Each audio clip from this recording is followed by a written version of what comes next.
안녕하세요. 강쌤TV의 강쌤입니다. 이번에는 새롭게 세계 여러 도시들, 제가 많은 도시, 세계 여러 나라에 가본 건 아니지만 이제 가봤던 곳들에서 찍어왔던 영상들을 편집해가지고 좀 문화재, 세계의 문화유산과 그 장소들과 역사를 같이 소개해보고자 합니다. 첫 번째는 제가 매우 좋아하는 도시 피렌체입니다. 피렌체는 로마의 북서쪽으로 한 230여 킬로 떨어진 곳에 있는 도시인데요. 로마에서 고속열차를 타면 한 1시간 30분 정도 걸립니다. 제가 뭐 엄청나게 많은 나라를 다녀본 건 아니지만 제가 다녀왔던 유럽의 도시들 중에 또 아니면 세계 여러 도시들 중에 가장 매력적인 도시를 꼽으라고 하면 당연 피렌체를 꼽을 것 같아요. 그래서 이제 2015년에 가보았는데 2020년에 다시 한번 갔다 온 이유기도 하죠. 피렌체에 대한 매력을 가지게 되니까 자연스럽게 르네상스에 대한 관심으로 이어질 수밖에 없더라고요. 르네상스와 르네상스를 뒷받침했던 메디치가, 그리고 그 후원 아래서 빛을 발휘했던 미켈란젤로나 라파엘로, 다빈치와 같은 천재적인 예술가들이 빛을 발한 도시. 그렇게 지금으로부터 700년 전의 사람들이 지금의 피렌체를 아직도 먹여 살리는 건 아닌가, 그런 생각이 드네요. 메디치가는 은행업을 통해 막대한 부를 축적하고 피렌체를 실질적으로 통치한 가문입니다. 특히 코시모 메디치와 그의 손자인 로렌초 메디치 시기에는 피렌체와 메디치가가 아주 번영의 절정을 이루었던 시기입니다.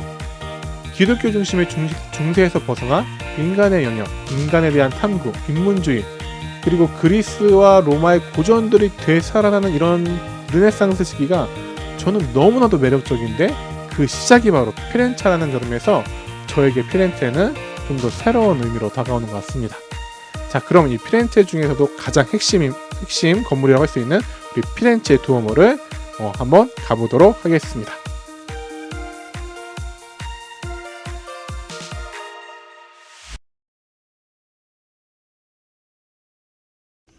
네, 이 세례당은 우리가 흔히 피렌체 두오모라고 불리우는 산타 마리아 델 피오레 대성당, 우리 서쪽 정면광장에 있는 게 바로 이 세례당입니다. 이 세례당은 원래 1828년까지 피렌체의 구 대성당이었다고 하는데요. 현재 옆에 있는 우리가 이제 두오모라 불리는 이 대성당이 건립된 후에 이제 세례당이 됐다라고 해요. 그래서 직경이 거의 25m 정도 되고요. 이 안으로 들어와서 보면은 뭔가 되게 오래된 느낌이 확실히 드는 것 같아요. 위에 이렇게 보니까.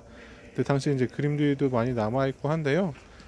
자, 그래서 이렇게 둘러보니까 뭔가 되게 울림도 그렇고 뭔가 되게 성스러운 느낌이 좀 많이 드는 것 같네요. 네. 자, 이 밖에 나서 보니 자, 근데 이 세례당보다 워낙에 유명한 이 세례당에서 가장 유명한 게 바로 그 기베르티의 이 천국의 문이라고 불리우는 이 청동문이 아닌가 싶습니다. 특히 이제 이것과 관련해서 되게 유명한 일화가 있잖아요. 그래서 1402년에 새로운 세례당을 이게 만들기 위해서 이제 콩쿠르가 열렸다고 해요. 피렌체는 워낙에 좀 시민들, 특히 길드 중심으로 이런 예술 콩쿠르 열어가지고 당시 이 도시에는 여러 가지 건축물들을 만들고 이런 예술 작품을 만들었다고 합니다. 그래서 최종까지 올랐던 예술가가 이제 브루넬리스키와 그쵸, 피렌체 두오모로 유명한 옆에 저기 있습니다. 조각이 브루넬리스키와 기베르티라는 조각가인데요. 모든 사람들이 가장 명성이 높았던 기베르티가 우승할 것이라고 생각을 했는데 브루넬리스키의 작품이 너무 우수해서 평가관들이 매우 고민하다가 결국에는 기베르티의 손을 들어줬다라고 합니다. 자, 그러면서 또 여러 가지 일화를 낳게 됐죠. 그래서 고민하던 심사관들이 두 작품에 무게를 달아가지고 덜 무거운 기베르티의 작품으로 손을 들어줬다라는 일화까지도 있더라고요. 왜 그러면 덜 무거운 기베르티의 작품을 들어줬느냐? 네, 맞습니다. 이유는 덜 무거우니까 덜 무거운 만큼 제작비가 덜 들겠죠. 그래서 이 돈 때문에 그랬다는 뭐 이야기, 믿거나 말거나 뭐 어쨌든 공식적으로도 전해지고 있는 이야기 중에 하나인 것 같아요. 자, 이러한 이유로 이제 기베르티가 청동문을 제작하게 되는데요. 이렇게 약간 다섯 개씩 이렇게 보시면 다섯 개씩 해서 두 개의 되면은 10개의 조각으로 구약에 있는 내용들을 이렇게 새기게 되어집니다.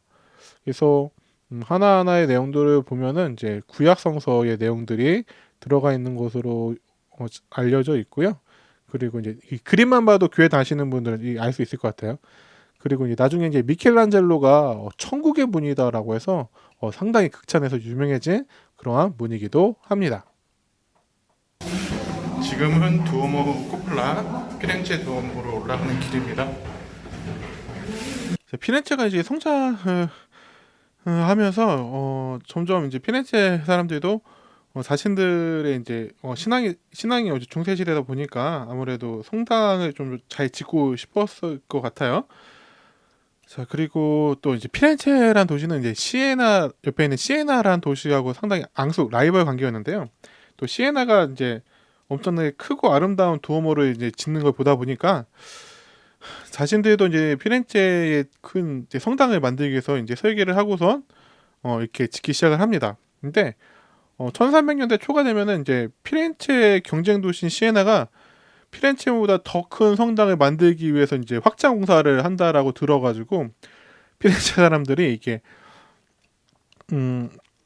경쟁의식, 라이벌의식을 느껴가지고 더 큰 사이즈 원래 계획을 했던 것보다 3분의 1 정도에 더 넓혀가지고 공사를 시작했다고 해요. 그래서 피렌체 성당, 두오모 성당은 지금 로마의 베드로 성당 아니죠, 바티칸에.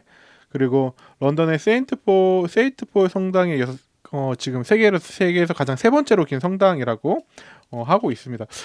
그래서 이제 또 여기를 썼다 보니까 이제 나중에 그 쿠폴라, 우리가 돔이라고 하죠, 돔. 이게 너무 커져가지고 완성을 하지를 못하는 거예요. 완성을 하지 못해가지고 1380년부터 피렌체 사람들은 이 뚜껑이 없는, 쿠폴라가 없는 성당 무려 50년 동안이나 봤다고 합니다. 이거를 이제 해결하려고 했던 인물이 이제 바로 아까 나왔던 피렌체 메디치 가문이었던 코지모였어요. 그래가지고 이제 코지모 메디치가 이 쿠폴라를 올리기 위해서 당시에 이제 콩쿠르를 또 여는 거죠. 피렌체 사람들 콩쿠르 상당히 좋아합니다. 뭔가 이런 경쟁과 이런 콩쿠르 통해서 더 뛰어난 예술가들과 또 작품이 나오는 그런 개방적인 마인드가 있었던 거예요. 되게 좋은 거겠죠. 자, 근데 이때 이 쿠폴라에 응모했던 인물이 바로 아까 그 청동문 선발전에서 떨어졌던 브루넬리스키입니다. 브루넬리스키가 바로 이 당당한 건축가로 뽑혀가지고 이 안쪽 지름만 45m, 바깥쪽 지름이 53m에 엄청나고 세계에서 가장 아름다운 돔 쿠폴라라 꼽히는 이 피렌체 쿠폴라를 완성하게 되었습니다. 근데 또 더 놀라운 일은 이 브루넬리스키가 건축물로 지은 건 이게 처음이라는 게 상당히 그 대단한 일이라고 할 수가 있겠죠. 네, 중간층까지 올라왔습니다. 다리가 후들후들 거리는 것 같습니다. 네, 천장에는 바사리의 최후의 심판이라는 작품이 그려져 있고요. 좀 이제 평지를 걸으니까 조금 살만한 것 같습니다. 앞에는 류성환 선생님이 또 촬영 열심히 하고 계십니다. 자, 숨 좀 고를게요. 자, 밑은 좀 심플하죠. 내일 가보도록 하겠고요. 위에 또 조르주 바사리에 최후 심판이 그려져 있고요. 네, 뭐 어느 성당이나 마찬가지지만 이 쿠폴라 지금 한 바퀴 도는데도 상당히 큽니다. 이걸 돔으로 당시에 만들었다는 게 상당히 놀라운데, 밑에 보니까 십자 모양의 역시 밑에 내일 가서 좀 자세히 살펴보도록 하겠고요. 자, 그러면 이제 또 계단으로 들어가 보도록 하겠습니다. 자, 이렇게 쿠폴라의 벽돌들은 이렇게 헤링본 스타일이라고 얘기를 하죠. 이렇게 빗살 무늬로 겹쳐서 만든 생선 가시무늬로 만들어 가지고 밑으로 이렇게 내려진 하중을 전체적으로 고르게 분산할 수 있도록 당시에 머리를 써서 만들었다고 합니다. 그래서 뭔가 이 돔도 방구가 아닌 타원의 모습으로 해서 이렇게 힘이 이렇게 워낙에 무겁잖아요. 지금 거의 40-50m 되는 이 쿠폴라를 지름이 그 정도 되는 쿠폴라를 지탱하기 위해서 상당히 그 신경을 많이 쓴 걸 알 수 있겠고요. 그러다 보니까 이제 거의 600년이나 지났는데도 아직도 안정적으로 있게 되죠. 그래서 쿠플라 도매 높이만 해도 91m가 넘고 400만 개 이상의 벽돌로 만들었다고 하니까 어마어마한 건축물인 거를 알 수가 있겠습니다. 근데 이런 걸 만드는데 당시에 그 구조물도 없이 그냥 만들었다고 하니까 흔히 우리가 아시바라고 하죠. 그것도 만들지 않았기 때문에 대단한 것 같고요. 자, 이제 거의 다 우리 마지막 부분입니다. 이제부터 급경사인데요. 그래서 이렇게 제가 올라가는 부분을 보면 바닥 부분이 쿠폴라의 내벽 부분이고 위에 천장 부분이 외벽이 되겠습니다. 그렇게 해서 다 쿠폴라를 벽돌로 채우지 않고 좀 무게를 줄이기 위해서 가운데 부분을 비워둔 거 볼 수 있겠고요. 그리고 이제 공기가 뜨거워지면 위로 올라가면 팽창을 하잖아요. 그러면은 또 쿠폴라가 원이 압력 밥솥처럼 터질 수가 있어가지고 가운데 곳곳에 이렇게 공기 구멍도 만들어 놨다고 합니다. 자, 여기는 피렌체 두오모에 올라와 있습니다. 오랜만에 운동하니까 너무 힘든데 유성환 쌤이랑 같이 반갑습니다. 올라와 있어요. 피렌체 짱 너무 좋습니다.